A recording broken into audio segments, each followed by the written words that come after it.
এই ধনিয়া পাতা কিনতে সেখানে কতক্ষণ যে লাগলো, লম্বা লাইন এখানে ধনিয়া পাতা আর পুদিনা পাতা কেনার জন্য এখানে সবাই লাইন ধরে দাঁড়িয়ে আছে। তো আজকে বাজারে আসলাম, একটু ছোট মাছ কেনার উদ্দেশ্যে আসছি, আর রোজার মধ্যে আসলে ছোট মাছ খেতে ইচ্ছে করছিল। তো এখানে বাজারে মনে করছিলাম রমজানে আসবো না, তাও আসলে আসা হয়ে গেল। এই যে আলু বিক্রি করতেছে 1 কিলো দিয়ে, আলু পেঁয়াজ এখানে 1 কিলো দিয়ে বিক্রি করতেছে। আর সুপার মার্কেট থেকে এখানে একটু দামটা কম, যার কারণে আসলে এখানে অনেক ভিড় হয়, সব কিছুর একটু দামটা কম থাকে।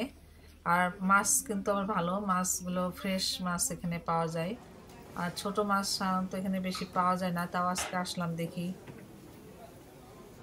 ছোট মাছ কি পাওয়া যায়। আর বাঙালি দোকানে যেসব ছোটো মাছ পাওয়া যায় সেগুলো আসলে অত ফ্রেশ থাকে না। এই যে 7 দিন মাছটা নিব দেখি। 7 দিন মাছটা এখানে 7 ইউরো করে দাম বলতেছে। আর কাটা ছাড়া যেটা পাওয়া যায় সেটা হচ্ছে একটু দাম বেশি, 11 ইউরো করে। তো এই মাছটা আসলে খেতে খুবই ভালো লাগে। এটা যে কাটা ছাড়া 11 ইউরো 90 পয়সা করে। ইলিশ মাছের মতো টেস্ট লাগে অনেকটা।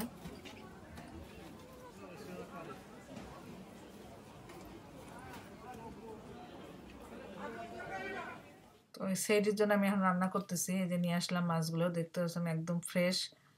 আর বাংলাদেশি দোকানে যে ছোট মাছ পাওয়া যায় সেদিন গেছিলাম, নিয়ে আসলাম পুঁটি মাছ, তারপরে হচ্ছে ওই যে কাসকি মাছ, আর হচ্ছে পোনা মাছটা। তো সেটা আসলে দেখলাম যে ডেট ছিল 23 সালের, 2 বছর ধরে ফ্রোজেন করা মাছ এগুলো।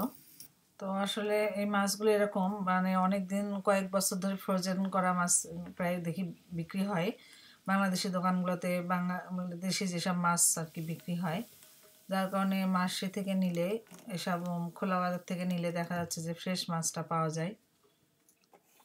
এখানকার যে ফিশ মানে সি ফিশগুলো পাওয়া যায় সেগুলো ফ্রেশ থাকে।